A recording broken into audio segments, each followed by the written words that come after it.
Bonjour à toutes et à tous, c'est Because We Ballin, on se retrouve pour un nouveau format Because We Talking et on va parler d'actualité basket, que ce soit NBA, LNB ou WNBA. Actualité. On va commencer par LNB, hein. Dis-moi, donne-moi quelques raisons pourquoi regarder la LNB. Bah, en vrai de vrai, moi si je m'intéresse à la LNB, c'est plus pour les futurs joueurs NBA, les futurs mecs de la draft.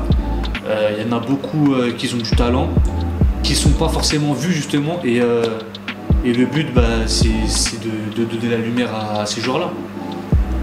T'en penses quoi? Moi, je pense que t'as raison déjà, et que parce que la LNB c'est pas, il n'y a pas que la NBA bien sûr, mais tu parles de la LNB parce que genre c'est comme en NBA, il y a un All-Star Game, il y a un concours à 3 points, il y a un concours des dunks.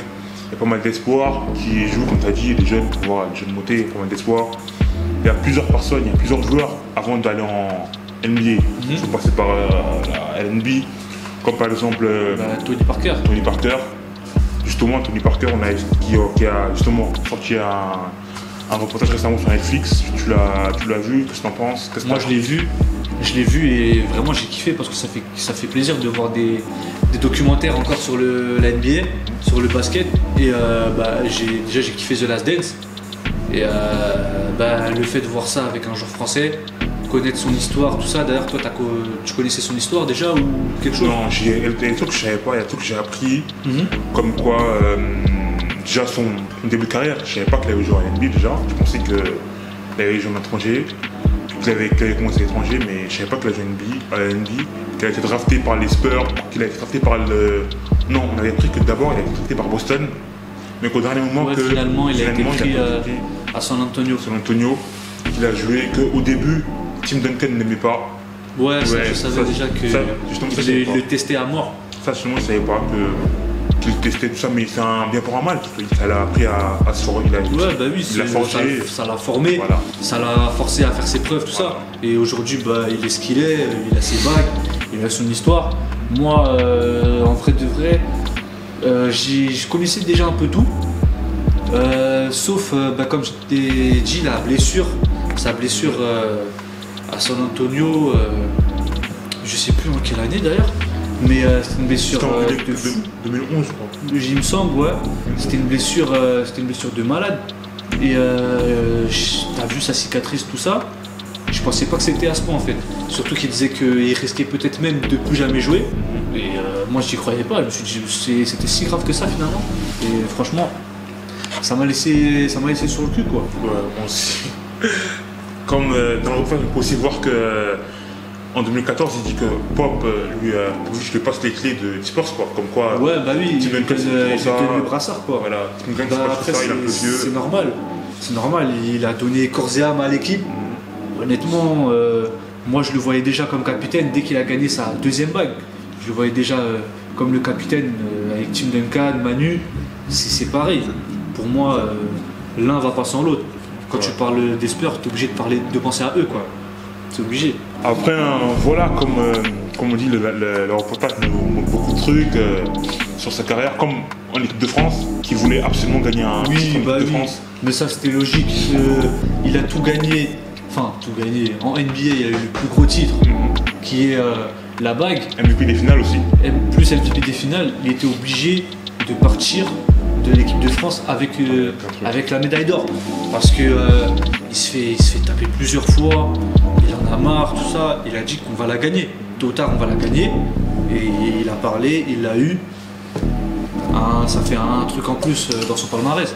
Aujourd'hui il a Hall of Fame, le boss des boss comme trophée, c'est le panthéon de la NBA. Écoute, franchement il n'a plus rien à prouver, hein. On a aussi appris que, je sais pas si c'était en 2017 je crois, il avait acheté, maintenant c'était le président du club de Villeurbanne, que ce soit homme, masculin ou féminin, et que justement l'année dernière ils ont gagné le championnat à Villeurbanne, que ce soit les femmes ou les hommes, ils ont gagné le championnat. Donc il a commencé son après-carrière, pendant sa carrière déjà, donc c'est un truc rare, personne tout le monde ne fait pas ça. Même avec son gros contrat avec Pic, son gros contrat avec sa marque de chaussures, sa marque... Ça lui a fait vraiment un gros contrat, et franchement plus avant sa fin de carrière avec Charlotte, il a eu un gros truc et il a enchaîné business sur business. Aujourd'hui, il est toujours dedans. Il est bien. Ouais, il est bien. En parlant de Charlotte, on peut parler de la NBA un peu. Le débat. Pour toi, cette année en NBA, quels sont les petits prétendants au titre qui pourraient réussir Au titre, moi je pense les Bucks. Les Bucks parce qu'ils ont un meilleur effectif que l'année dernière. George Hill est parti. Bledsoe est parti. Ils ont récupéré Jrue Holiday. Jrue Holiday qui est l'un des meilleurs meneurs. Bon, mettons de côté Kyrie, Westbrook, etc. Il est l'un des meilleurs meneurs, quoi. Et franchement, les voir commencer comme ça, par contre, c'est assez choquant parce qu'ils sont pas dedans à fond.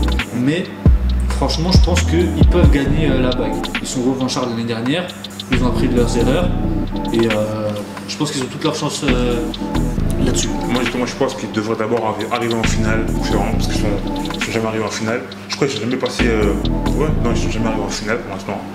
Ils devraient d'abord arriver en finale de conférence. Et ensuite, on verra. Pour moi, personnellement, je vois bien Brooklyn réussir vu qu'ils ont un des meilleurs effectifs de cette année. Je vois bien les Lakers aussi faire un petit back-to-back. Non. Les Lakers, non, c'est mort. Je pense pas que les Lakers ils peuvent. Y aller parce que LeBron il est en fin de carrière. Faut le dire. Même s'il est toujours aussi bon, il est en fin de carrière. Actuellement, Davis n'est pas trop dedans, malgré que il est bien entouré. Je pense vraiment pas qu'il y aura un back-to-back pour les Lakers. Moi, je pense vraiment pas du tout. Moi, je pense vraiment que c'est parce que là, cette année, c'est vraiment un effectif que chacun a sa place. Il y a un nouveau meneur, il y a deux nouveaux pivots, un nouveau poste 4, un nouveau poste 5. Les deux derniers pivots, Howard et Mackie, ils n'ont pas été virés, mais ils sont partis. Oui, ils sont partis.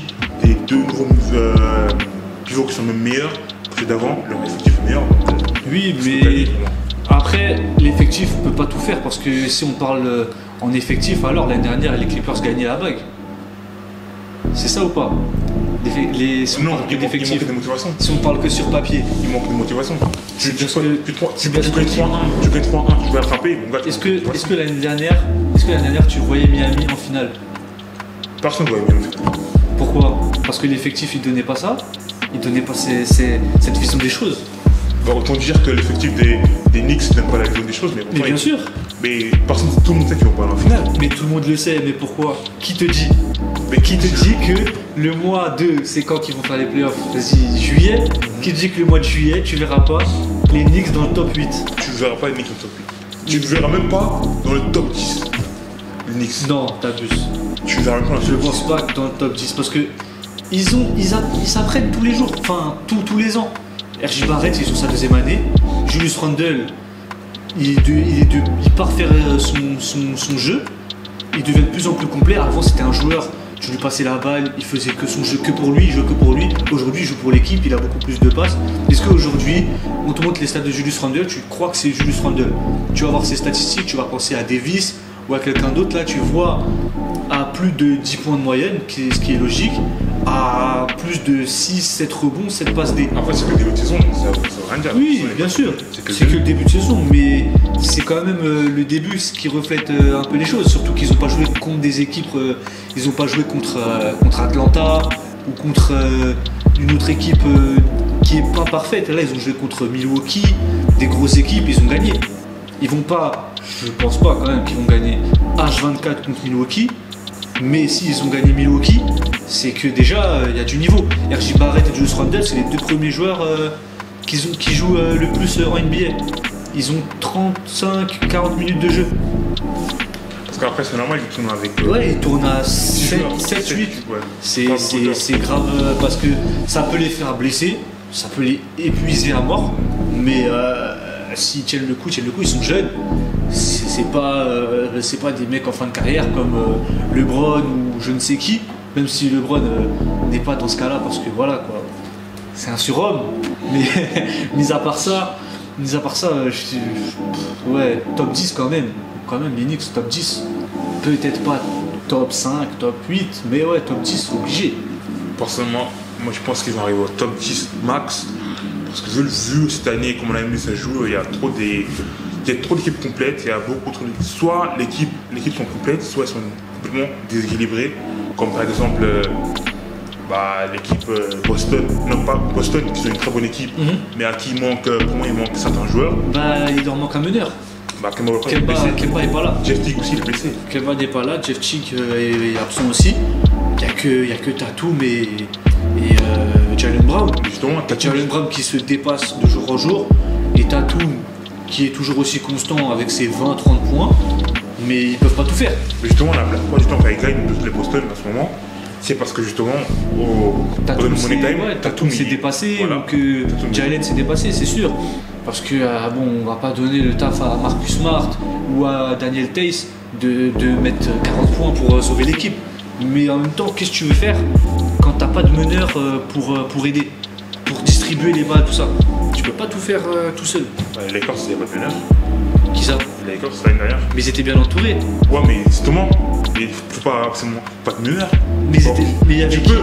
Comment? Ils avaient plein de meneurs. C'est juste qu'ils voulaient faire jouer à tout prix LeBron à la main. À part Rondo, qui jouait pas beaucoup, c'est moi un meneur des Lakers l'année dernière. Cook. Il joue combien de temps? Mais il jouait pas justement. Mais justement. Alors qu'à Golden State il jouait très bien. À Golden State il jouait. Pourquoi ils l'ont pas fait jouer? Parce que c'était Curry. LeBron a ouvert la bouche. LeBron a dit je veux la balle, je veux monter la balle, donc je jouerai, c'est tout. Mais non. Qui dit non à LeBron? Dis-moi qui dit non à LeBron. Personne. Moi je pense plus que qui était au Golden State Warriors, il y avait un meneur qui était All-Star. Tu peux pas faire jouer un mec qui a 4 points de moyenne, même moins, le faire jouer autant qu'un All-Star ou le faire remplacer par un All-Star. Non, mais il l'a pas fait jouer autant, mais il le remplaçait au moins. Il le remplaçait alors que quand LeBron est sur le banc, je vois pas Cook aller sur le terrain. Cook, je le vois rentrer à 1 minute 30 du 4ème carton. Sinon, je le vois pas jouer. Et pourtant, c'est pas le meneur de l'année, mais il s'est monté une balle. Il s'est distribué les ballons. On peut carrément le dire, il servait à rien. Personne ne calculait pas. Pour les Lakers, oui, carrément, il servait à rien. Après, ils l'ont oublié, ils sont partis sur lui. Ouais. Voilà. Justement, pour moi, comme je te dis, il faut pas absolument un meneur. Il faut un meneur quand même, un meneur, mais le meneur ne peut pas être super bon ou excellent pour gagner un titre. Ça peut être. Oui, bien sûr, du moment qu'il y a le franchise player qui est là, plus d'autres joueurs bons à côté, c'est sûr que tu as toutes tes chances d'aller en playoff et de les gagner. Mais après, ça dépend qui est entouré avec qui. Parce que dire Denver, à part Murray et Jokic, c'est pas Paul Millsap qui va porter l'équipe. Alors que pourtant c'est un très bon joueur, qui a son histoire, tout ça, mais question effectif, il va pas quand tu penses à Denver, tu vas pas dire oh t'inquiète, il y a Millsap, il va soulever l'équipe. Justement ils ont fait une erreur, ils ont laissé partir Jeremy Grant, qui est aujourd'hui clairement le chef de Détroit, parce que Blake Griffin je vois pas trop. En parlant de Détroit, il y a Killian Hayes qui s'est blessé actuellement. Ça peut être grave si ça part l'opération. Parce que si je peux opérer, la saison pour lui elle est finie. C'est fini la saison. Ouais, ça va être mort pour lui. Mais s'il se repose un petit peu, il peut jouer, mais ça va mal finir comme Isaiah Thomas, ça a mal fini, il voulait absolument jouer. Et ça a mal fini pour lui. Mais on espère pour lui qu'il se fait opérer. Que ça aille mieux. Mais après, s'il se fait opérer, est-ce que ça va être bénéfique à sa carrière future? C'est ça la question. Moi je pense qu'il va se faire opérer, qu'il va guérir de son opération, qu'il va prendre le temps de se reposer et ensuite il va s'entraîner pour revenir plus fort l'année prochaine. Moi c'est mon avis.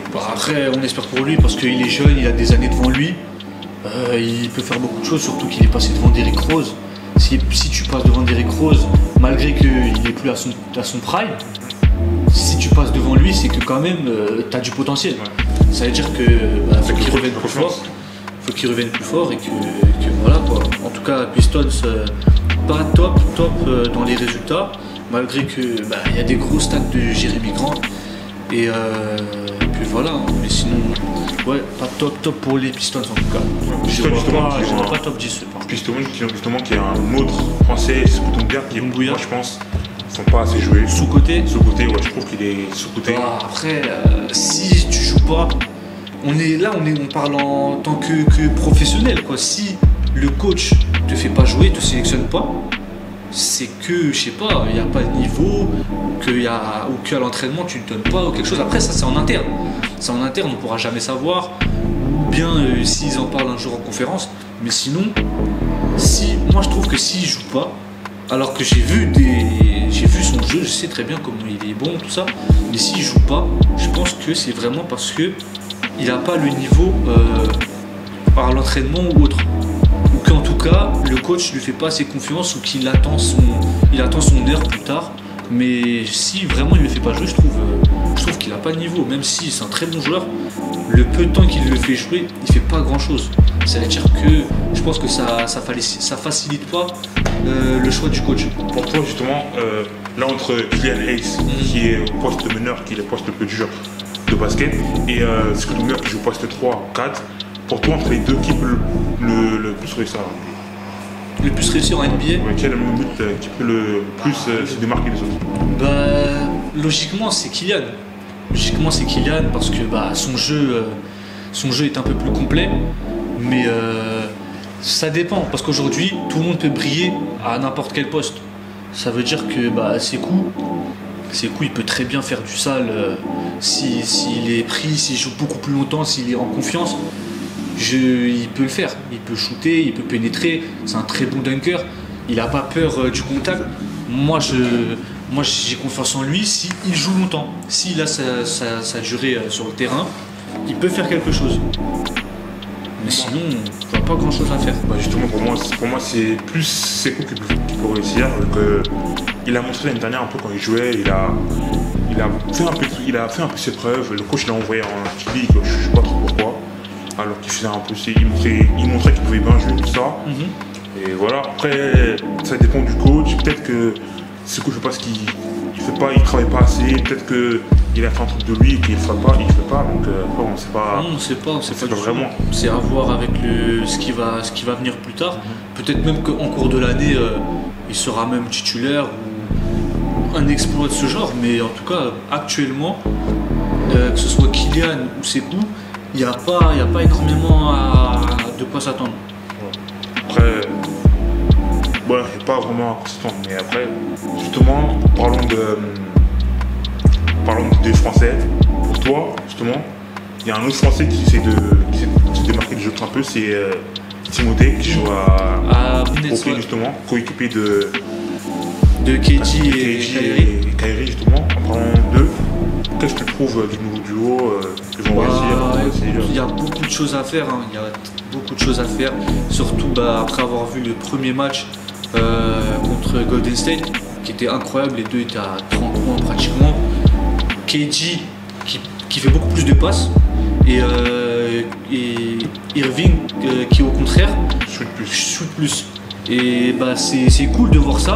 Parce que on se dit Kyrie, comme avec LeBron, c'est plus un mec qui va distribuer, qui va lui lâcher la balle, tout ça. Et KG inversement, lui c'est le scoreur de Golden State, il a fait du sale toute l'année, il va faire pareil. Aujourd'hui, on voit plus l'inverse. Et c'est cool à voir, surtout qu'avec Steve Nash maintenant dans l'effectif, qui fait des bonnes choses avec les Nets. Franchement, il y a un truc à faire. Je les vois bien tenant du titre, en tout cas à l'Est, avec les Bucks, côté Est. Côté Ouest, je sais pas pour toi, côté Est non plus, mais... Non, moi je vois pas les Bucks. Comme j'avais dit tout à l'heure, je vois pas les Bucks. Pourquoi? Parce qu'ils vont pas réussir. Ils sont revanchards, je te dis. Ils sont revanchards, mais ils sont revanchards. Pas assez. Ils se sont fait humilier l'année dernière. Ils sont pas assez fins. Pour moi, ils sont pas assez fins. Ça fait 2-3 ans qu'ils soit ils arrivent au top, mais après au playoff, c'est un flop, mais soit... Justement, ils ont faim parce que Chris Middleton, l'année dernière en playoff, il a perdu tout seul parce que Giannis était blessé. Ensuite, il y a Jrue Holiday maintenant, qui lui, avec Pélican, ça fait un bon moment qu'il n'était pas qualifié en playoff.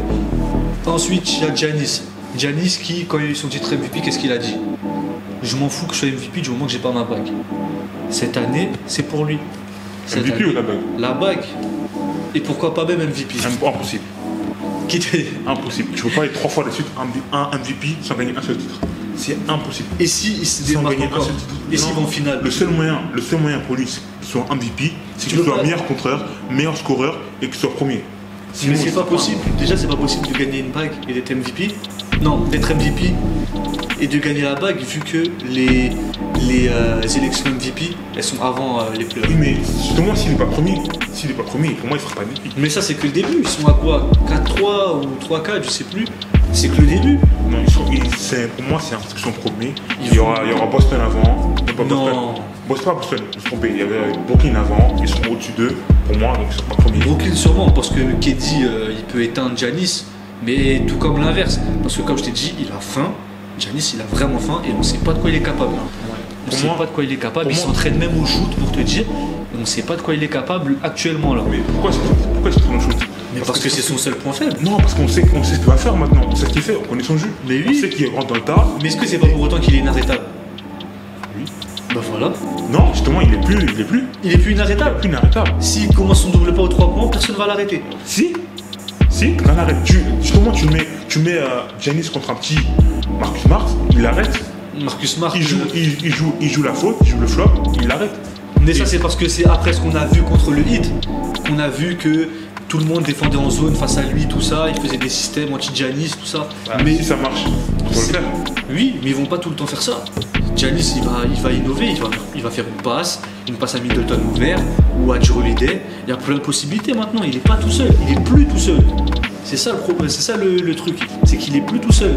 L'effectif est plus complet. C'est ça le problème, il a jamais été Giannis, si, plus ou moins.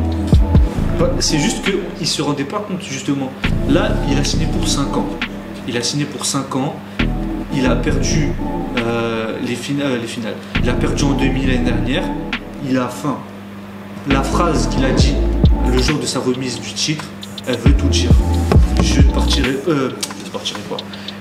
Tant que j'ai pas de bague, ne m'appelez pas MVP. Qui dit ça? Ça c'est une prévention pour la bague l'année prochaine. Je suis désolé. Non, pour moi, la bague, elle, comme je dis, soit Boston, soit les Lakers, et peut-être même. Pas les Lakers. Et peut-être même. Pourquoi pas les Lakers? Parce que les Lakers, c'est mort. Les Lakers, c'est mort. Ils ne pourront pas. Ils ne pourront pas. Moi, je te dis ça, moi, je parle des Lakers. Ils ont trop d'intérieur. Moi, je te dis Lakers, mais je te parle à contre-cœur. Je suis pas tout fan des Lakers, mais il faut avouer que leur équipe, ils ont une équipe vraiment. Pour moi, c'est la deuxième meilleure équipe après le Brooklyn. C'est la deuxième meilleure équipe avec le deuxième meilleur. C'est ça les Lakers? Mais non. Le deuxième meilleur effectif. Il y a beaucoup meilleur en effectif. Que les Lakers? Oui. Cite-moi. Portland. Non. Portland, ils sont sous-cotés. Déjà Portland, c'est même plus. Ils ont pas l'effectif. Ils ont un pivot qui fait quasiment rien. Ils ont un putain de 5. Cite-moi un 5. Lillard, oui. McCollum. Comment il s'appelle? Celui qui était au hit, le dunker là. Derrick Jones Jr. Nurkic, Enes Kanter. Justement, il fait rien, Enes Kanter. Enes Kanter, rebondeur. Et on parle si tu prends tous les 5, le meilleur scoreur en ce moment, c'est pas Lillard. Mais il y a Lillard, McCollum. C'est tout McCollum. Je suis sûr que t'enlèves McCollum de ça. Mais sûr que non, Lillard, il va se rendre compte. Il va se dire, je suis tout seul. Je vais refaire comme d'habitude. Oui, mais regarde, déjà, je te pose une question. Là, tu parles de 5. Cite-moi un meilleur effectif. Oui, avec le banc. Melo. Trent Junior. Simmons. Non, Simmons et Zach Collins, c'est son blessé, je crois. Donc, tu préfères avoir un Cotter qu'un Gasol? Non. Bah, si, t'as dit. Mais je préfère avoir un Lillard qu'un Schroeder. Donc, je préfère avoir un McCollum qu'un Wesley Matthews. Tu peux avoir un Nurkic qu'un Anthony Davis. Tu peux avoir un Jones qu'un LeBron.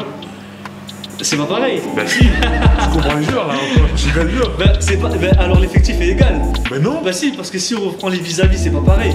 Mais si on part en termes de joueurs, c'est pas pareil. Parce que moi je préfère avoir Melo qu'avoir. Je suis désolé, je préfère avoir Melo que Kuzma ou Caruso. Alors que Dieu seul sait que Caruso, il il va nous préparer une dinguerie tôt ou tard. Mais là, en ce moment, Melo, il est vieux, il peut rien faire à part chuter. Oui, oui. Mais parce que c'est son jeu. À quel moment il postère? Ça, c'était en 95. Sinon, là, c'est fini. Mais aujourd'hui, Melo, moi, personnellement, j'ai fait la passe à tir ouvert, j'ai confiance. J'ai confiance. Lillard, logo, on connaît. McCollum. LeBron, logo, on connaît. Mais non, le LeBron logo, c'est une fois par match. Sinon, ça rentre. Et encore, c'est pas sûr. Mais sinon, Lillard, c'est tout le temps. Lillard, c'est tout le temps. Dame Time, il s'en fiche. Que t'es là ou pas, step back sur ta tête, comme il l'a fait avec Paul George à OKC. Au revoir, tout ça, c'est fini. Moi, je t'ai dit, l'effectif, il se vaut. Les deux effectifs se valent. C'est tout. Parce que, franchement, si on parle que de l'effectif des Lakers et dire qu'il est dans ton top 2, non. Ton top 3 effectif, tu peux pas mettre les Nets et ensuite tu suis avec les Lakers. Mais toi, tu peux pas dire que. Moi, les Lakers, ils ont un bon effectif. Déjà, ça, je les mets en top parce qu'ils ont un bon effectif. Et tu peux pas me dire que Portland, ils ont un meilleur effectif ou un effectif égal à Lakers parce qu'il y a Lillard qui tire du logo. Non, mais il n'y a pas que Lillard. Pour moi, le Trent Junior. Oui. Trent Junior, tu vois pas ses statistiques? C'est lui qui a tué les Lakers en plus. C'est lui, ouais. C'est lui qui les a tués. Je sais. Alors. Mais le seul, pour moi, le seul déjà qui tire du logo, déjà, c'est Curry. Curry qui est à peu près tout seul en ce moment. Ça dépend qu'il joue. En fait, pour moi, lui, il faut réussir aussi les Warriors. Pour moi, ils ont une chance d'aller en playoff déjà. Mais ça dépend si le collectif. Bah ouais, parce que au début, c'était la merde un peu. Mais Curry, après, moi je sais pas ce qui s'est passé dans les vestiaires ou à l'entraînement, mais il y a eu un changement. Comment il s'appelle? Kelly Oubre et Wiggins, ils sont beaucoup mieux. Ils rentrent leur shoot, ils sont de moins en moins timides, ils sont de plus en plus confiants et ça c'est cool. Il y a aussi Lee qui rentre ses shoots, qui a confiance, mais Curry il est plus seul. Draymond Green est revenu, qui est beaucoup plus en mode passeur. Qui d'autre? Il y a Winsman aussi, le rookie. Il fait beaucoup de choses, même si il est un peu timide sur les bords. Une fois qu'il sera réglé, il sera dedans et qu'il aura de l'expérience. Les Warriors, ils vont aller loin. Ouais, justement, tu as dit Draymond Green, justement. Au début, c'était pas trop ça, hein, vu qu'on a eu avec Brooklyn, plus 20, plus 25, je crois. Après, contre Milwaukee, plus 25. Mais d'un coup, Draymond Green, il est arrivé. Ça a un peu changé les choses. Ouais, moi, je pense que justement, s'il joue autour du duo Draymond Green, Steph Curry qui rajoute un peu Wiggins, je pense que ça peut. Bah oui, ça peut toujours servir. Bah, c'est comme ça me rappelle 2015-2016. Tu vois Draymond Green qui monte la balle et Curry qui joue un peu en poste 2, qui se démarque, cherche des marquages, le shoot ouvert, sortie d'écran. C'est toujours bien de faire ça. Surtout qu'aujourd'hui, bah, ça choque plus personne qu'un intérieur monte la balle. Ça veut dire que voir Draymond Green monter la balle et avoir ses passes D, c'est toujours bénéfique pour les Warriors. Franchement, je les vois aller en playoff, oui. Curry, titre d'MVP, actuellement, il est dedans. Après, on ne sait pas ce qui se passera par la suite. On verra avec le temps. Justement, comme je disais, en parlant de Curry, pour toi, qui est-ce que tu vois MVP cette année? MVP, bah, mis à part Curry, je vois Bradley Beal, qui part avec 50 points limite. Ouais. Il a 35 points de moyenne, c'est le meilleur scoreur de la NBA actuellement. S'il continue comme ça et qu'il est constant, il peut aller loin. Mais après, si on parle que avec les points, c'est sûr que ça va être bizarre. Si on parle dans le général, bah je mettrais, je sais pas trop. Hein. En tout cas, je sais pas, peut-être Doncic ou Lillard. Mais sinon, il n'y a pas tant de mecs qui se démarquent actuellement. Moi, je vois plus, c'est mon avis personnel, bien sûr. Je vois beaucoup. Bon, je pense qu'il y a une chance de Sexton qui en ce moment tient les. Colin Sexton. Colin Sexton. T'es malade. Qui en ce moment, écoute-moi, qui en ce moment tient les Cavaliers. Si les Cavs là, ils vont en playoff, je te promets qu'ils vont pas aller en playoff, mais t'es malade. T'as vu comment ils jouent? Ok, s'ils vont en playoff, qu'est-ce qui va se passer? Ils vont se prendre 4-0, ça sert à quoi? Ils ont pris la 8ème place pour eux? Ben non, pas forcément. Ils ont une équipe. Tu crois que eux ils peuvent aller. Mais tu sais, c'est quoi l'objectif d'aller en playoff? C'est de gagner une bague. Non.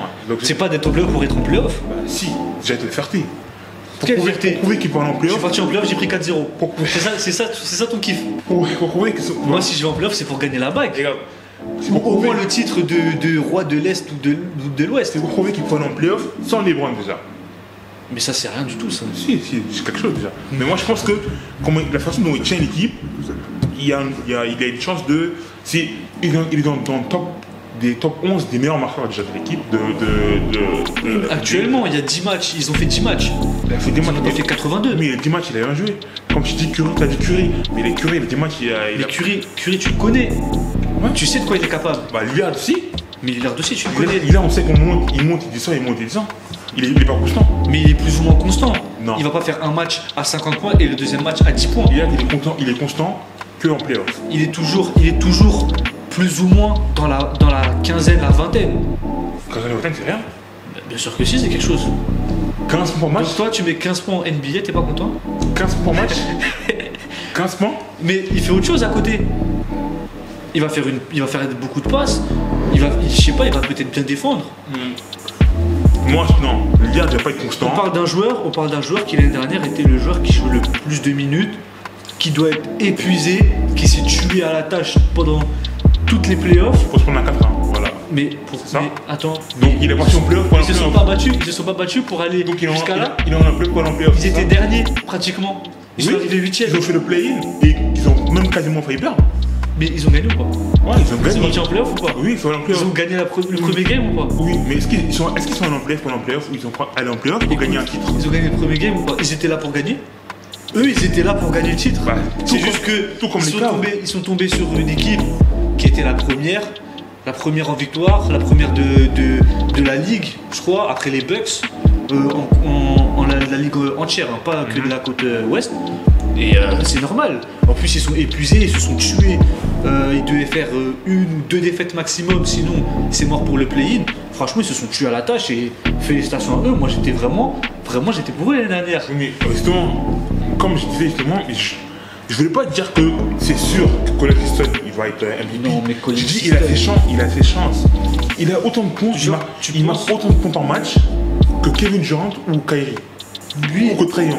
Et Il est à 25 points de moyenne. mais est-ce que tu penses que là, dans ne serait-ce que 3 mois, tu vas voir Colin Sexton dans le top 5, top 10? Pas dans 3 mois. Dans combien de temps? La semaine prochaine, lui, il sera encore. Après, je Mais garantis dans 3 rien, mois, ça dans garantit 3 rien. mois, il sera plus. Je garantis rien. Et dans Je garantis 6-7 mois, là, quand rien. ils vont sélectionner le top 5 des MVP, il n'y sera jamais. Bah, Lillard aussi, il ne sera pas. Bien sûr que si. Non. Non, après Lillard, c'est pas pareil. Lillard, il est un peu mis de côté. Mais côté Il est mis de côté, c'est comme Harden. Quand tu parles de Harden, les gens sont obligés de le cracher dessus alors Harden, on le crache dessus. qu'il soulève la moitié de la NBA. Avant, il le crache dessus, il prend 15 kilos et il met 44 points par match. Bah oui, Il fait la même chose, Lillard? bien sûr. Non. Bien sûr que si. Il a mis combien? Non. Mais il a prouvé plusieurs fois, pas que cette année, il a prouvé plusieurs fois Il a prouvé quand? contre OKC. Non, ça c'était. C'est du passé. Il l'a prouvé. C'était il y a 2 ans. Mais et alors, On parle du présent. Pas au moment de l'année dernière, on parle du présent. quoi l'année dernière, il a réussi à aller en playoff alors qu'il n'était pas favori pour aller en playoff. Déjà. Donc il est allé en playoff pour aller en playoff, comme je disais tout à l'heure. Non. Si Non, parce que c'était une équipe qui pouvait aller quelque part. et tu mets. t'arrives 8ème, tu tombes pour les Lakers, tu sais que t'as pas joué. Oui. Donc tu penses que Cleveland ne sera pas 8ème, genre il sera 4ème, 5ème. Oui. Mais t'es Il y a malade. une chance. Mais t'es Il y a malade. une chance. Mais t'es fou. Il y a moyen. Mais t'es dingue. Il y a moyen. T'as fumé. C'est moyen. impossible. Il y a moyen. Mais T'as 30 grammes dans le sang. 4ème, 5ème. mais c'est peut-être comment il joue. Mais t'as vu la côte Est, il y a des monstres. Il joue bien. Côte Est, Côte Est. tu me Brooklyn, il perd contre Charlotte. Les Bucks. Ouais. Les Nets. Qui encore? Qui d'autre? Qui d'autre? Attends. Il y a personne d'autre. Je te jure, les Bulls, ils sont Tout se joue dans Je l'Ouest. mets les Bulls devant Cleveland. Tous, oh, Les Bulls, mon gars. tout se joue dans l'Ouest. Tout se joue dans l'Ouest. À l'Est, il n'y a personne à part les Bucks et. Non, là, et- sur le coup, c'est il y a parce que personne. j'ai pas les teams. Il n'y a personne. Miami sont avant-dernier carrément, pour l'instant. Mais actuellement, Actuellement, pour l'instant. Mais. il n'y a que 10 matchs à leur Oui, effectif. c'est l'image, oui, t'as raison. Mais moi, je pense qu'il y a un moyen Est-ce que tu vois Miami l'année dernière favori playoff finale Personne même. ne voit. Personne ne Finale. voit. Ben voilà, aujourd'hui tu les critiques, demain ils vont aller en finale de playoff, tu vas pleurer encore. Mais, Tu vas revoir cette vidéo, tu vas dire oh, pourquoi j'ai dit ça. mais justement, est-ce que justement, Miami, cette année, est-ce que vous avez le même effectif? Pratiquement. Bien sûr que si. y a qui est parti à part Crowder et Jones? D'autres il était déjà parti, je crois. Qui? Il était déjà parti, je crois. Non, L'année dernière. l'année dernière il était là. À la fin, t'es sûr? Oui, À la fin? oui, l'année dernière il était là, il a joué les playoffs. Oui, là, peut-être. Il était pas là. Mais cette année, tu ne verrais pas un Butler qui a aussi la taille. Bien sûr que si. Pourquoi? Bien sûr non, que tu si. ne verras pas. Non, Mais tu si, verras pas. c'était le premier à pleurer la dernière fois. C'était le premier à pleurer quand il a pas eu la bague. Ils ont perdu les finales. Il a dit j'ai failli à ma tâche. Je suis venu à Miami, c'est pour gagner. Ouais, mais ils ont pas réussi à gagner. Gros, comme ce que je voulais dire en gros, depuis le début, parce qu'on tourne sur les ponts un peu, je voulais dire que Colin Sexton, pour moi, il a ses chances d'être parmi la liste des prétendants au titre d'MVP. Jamais. Je n'ai pas dit qu'il sera en top 10 ou top 5 ou top 3. J'ai dit il a ses chances. Il a ses chances. Tout comme Kawhi a ses chances, tout comme Paul George. Tout le monde a ses chances. Tout le monde, les meilleurs joueurs ont ses Tu chances. mets Colin Sexton devant un potentiel Paul George. Même si Paul George ne sera pas dans le top 5. Je pense pas. Mais genre tu mets Colin Sexton est devant Paul George au niveau des points. juste les points. Au niveau des points. Bah, les points, c'est. Est-ce qu'il a plus de rebonds? Mais est-ce que Est-ce c'est. qu'il a plus de passes? J'ai une question. Est-ce que si tu marques 0 points, tu marques 15 rebonds, tu gagnes un titre? Tu t'es MVP? 15 rebonds? Ben, t'es meilleur défenseur? Non. Non, tu prends des rebonds, t'es un défenseur?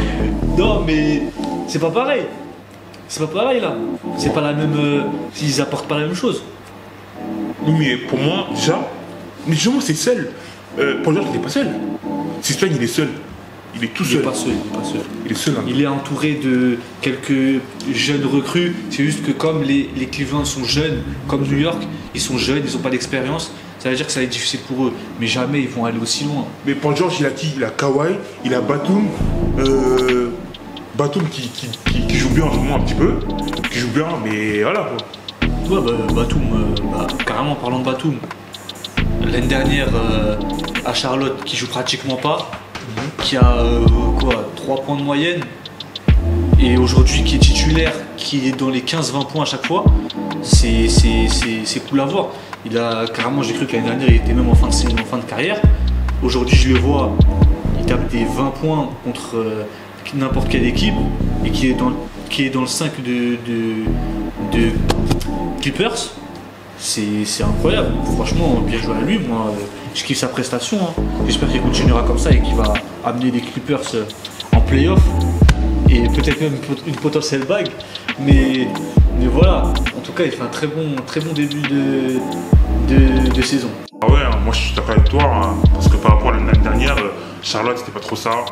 Il joue peu, il joue pas beaucoup, il était à 3 points de moyenne je crois, mais là il arrive, il shoot, il pénètre, il fait des passes. Là, il est joue. entouré, Ouais, il est entouré. Kawhi, Pat Bev, Paul George, franchement il est bien et j'espère qu'ils vont aller loin. Playoff, finale peut-être, on verra ce que ça dit, mais après tout est possible cette année en tout cas. Parce que là, ça fait plaisir de voir un nouveau français se démarquer un peu, parce que là on voyait que Fournier qui jouait beaucoup, qui était marqué. Mis à part Fournier, Gobert, Gobert, il n'y avait pas grand chose. pas beaucoup de français. Franck qui est blessé, Franck Tikina qui est blessé. Il y a qui d'autre? Il y a Killian Hayes maintenant, c'est Kodoumbouya qui joue pas beaucoup. Et Timothée qui depuis l'année dernière commence à jouer, depuis les blessures. Mais sinon il n'y a pas grand monde qui joue quoi. Et en parlant des Français, toi tu penses quoi qui est le meilleur Français actuellement en NBA? Actuellement, je pense que ça se joue entre Batum et Fournier. Fournier qui est un des leaders, je crois, de Orlando. Des Magic. Des Magic, qui joue beaucoup, qui n'hésite pas à pénétrer, à tirer, qui fait le maximum pour être une équipe, quoi. Mais pour moi, c'est plus Fournier un peu, parce que je pense que Nicolas Batum, il a un peu perdu, pas perdu dans son jeu, mais il a un peu perdu l'habitude de plus essayer de prendre des responsabilités, même s'il est entouré d'All-Star, mais voilà. Ouais, après, je sais pas trop, parce que si on parle en stats, si on parle en chiffres, tout ça, bien sûr que je dis Batum, parce que il est dans une grosse équipe, il apporte, alors que justement l'année d'avant il faisait rien du tout, il était pas là. Ouais. Donc quand tu vois ce changement là, ça te fait plaisir, tu te dis que c'est clairement lui. il a pas perdu son niveau, tout ça. Alors que même si Fournier aussi est tout aussi bon, hein, mais personnellement, quand je vois Magic, je vois Vucevic, je vois Markel Fultz qui là s'est blessé, il s'est fait les ligaments. Je vois Terence Ross, tu vois, mais pas forcément Fournier, même si c'est un très bon joueur, titulaire, discutable, tout ça, mais je vois quand même pas ça. Contrairement à Clippers, je sais qu'il y a Batum qui est dans le 5 justement, et il est là pour une bonne raison. Tu vois ce que je veux dire? Et voilà. Ouais, après, il y a aussi Rudy Gobert, mais Rudy Gobert, c'est pas trop ça, moi je trouve. En plus, sur ça, il se fait chamailler par Shaq. Des petits trash talk avec Shaq. Voilà, qui dit que pour 200 millions, que genre les petits, ça y est, vous mettez 11 contre un match, ça y est, vous pouvez avoir 200 millions. Je suis pas d'accord, je suis un peu d'accord avec lui sur le fait que 200 millions pour Rudy Gobert, c'est un peu. C'est pas pour Rudy Gobert, c'est pour ce qu'il fait plutôt. Ouais, pour ce qu'il fait. Pour ce qu'il fait, mais c'est après, pas grand-chose. Après, je veux dire, quand je te comprends, il a un contrat à 200 millions, Curry aussi. Donc, si je me souviens bien. Après, oui, mais Antetokounmpo, il l'a sur 5 ans. C'est 225 millions. Il a sur combien, Rudy Gobert? Je sais pas du tout. C'est sur 5 ans aussi. Sur 5 ans? Sur 5 ans aussi, je crois. Ouais, bah si, légal, des chefs comme Curry, comme Giannis, c'est qu'ils le considèrent comme un vrai truc. Mais après, ouais, voilà, c'est ça. Pour ce qu'il apporte, c'est beaucoup, quoi. C'est trop même. Parce que si c'est ça pour lui, d'accord, c'est un ancien. Il a, je sais pas, il a l'ancienneté avec l'équipe, tout ça, donc il mérite plus de sous. Mais pour 200 millions, je ne vois vraiment pas 200 millions. Après, ancien, il est pas si ancien que ça aussi. Ouais, il est pas si ancien que ça. Il est là depuis 2000. Mais contrairement au reste de l'équipe, il est plus ancien que tout le monde. Plus ancien que tout le monde. Justement, on parle des Français et tout. Pour toi, on va revenir sur la LNB un petit peu. Pour toi, quels sont les petits Français, espoirs, prospects NBA qui peuvent se démarquer, qui peuvent monter peut-être en NBA? Qui peut monter en NBA? Bah, moi, logiquement, celui que je vois en premier, c'est le petit Victor Wembanyama, qui est très très bon, qui a une allonge de fou, bah, carrément qui jouait contre Gobert, c'est comme ça que je l'ai connu. J'ai vu des vidéos de lui en 1-on-1 ou en 2 contre 2 je crois avec Gobert, et il shootait aisément sur sa tête, il jouait au poste, 2m19 quand même, tu vois, quand t'as un gabarit pareil, tu penses qu'à jouer au poste. Mais là aujourd'hui on est en 2020-2021, les pivots ils se contentent plus que rebond contre jeu au poste. Maintenant ils peuvent shooter, tu défends pas sur lui, il te shoot sur ta tête. Si ça peut même faire un pick and pop, ça tire aux 3 points, tu vois. Donc aujourd'hui franchement ouais, je le vois lui monter. J'avais noté quelqu'un d'autre aussi. C'était un joueur de Cholet, je suis en ouf. Et c'était Léopold Delaunay. Delaunay qui est un très bon joueur. Il est polyvalent. Franchement, je le vois bien aller loin. Après, bien sûr, je connais pas tous ses matchs, j'ai pas vu tous ses matchs, mais le peu de matchs que j'ai vu de lui en tout cas, j'ai beaucoup apprécié son jeu, tout ça, et ça fait plaisir. Mais après, faut toujours se dépasser parce qu'on est en Europe et c'est beaucoup plus dur de monter en NBA, quoi. Surtout quand on est européen, français ou autre, c'est galère. Si tu fais pas la diff, tu vas jamais monter. Et on a la preuve avec Doumbouya ou quelqu'un d'autre qui s'il se dépasse pas, il va être pris, et être dans la réserve c'est inutile. Si tu es pris en NBA, c'est pour jouer, pour faire ton taf. Voilà. C'est pour ça la plupart des Français en NBA, non, la plupart des Américains qui sont States, qui n'arrivent pas trop, qui viennent en France, parce qu'ils savent que c'est dur et que pour eux c'est un peu plus facile de réussir en France, parce que voilà, pour eux il y a aussi c'est une différence de niveau. Voilà, c'est une différence de niveau. Mais moi je trouve qu'il y a aussi d'autres petits Français qui se démarquent un peu. J'ai noté un petit des quelques joueurs. Il y a Johan Makundu qui a 20 ans, qui joue au poste qui a 20 ans, qui joue au poste 4 à Cholet.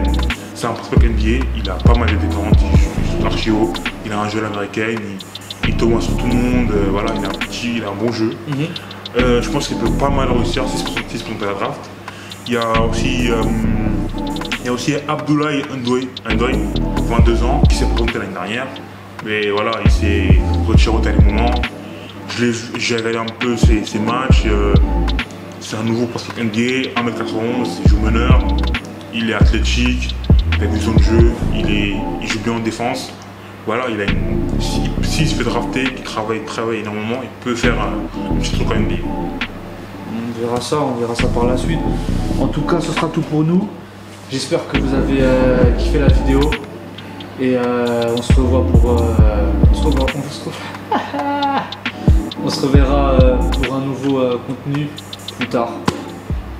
Peace.